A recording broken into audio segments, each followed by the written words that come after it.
ये 7 दुआएं अगर दिल से पढ़ी जाएं तो जिंदगी बदल सकती है। पहली दुआ, हमारे लिए अल्लाह ही काफी है और वो बेहतरीन कारसाज हैं। दूसरी दुआ, तेरे सिवा कोई माबूद नहीं तो पाक है, बेशक मैं ही जालिमों में से हूं। तीसरी दुआ, ऐ मेरे रब, मैं इस भलाई का मोहताज हूं जो तू मेरी तरफ नाजिल फरमाए। चौथी दुआ, मैं अल्लाह से बख्शिश मांगता हूं और उसी की तरफ तौबा करता हूं।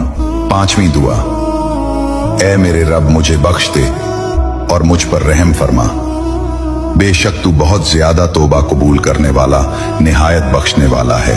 दुआ नंबर 6, अल्लाह मुझे काफी है, इसके सिवा कोई माबूद नहीं, मैंने उसी पर भरोसा किया है और वही अजीम अर्श का रब है। सातवीं दुआ, ऐ मेरे रब मेरा सीना खोल दे, मेरे काम को आसान फरमा दे, मेरी जबान की गिरे खोल दे ताकि लोग मेरी बात समझ सकें। इन दुआओं को दिल से पढ़ें, इंशाअल्लाह आपकी जिंदगी बदल जाएगी।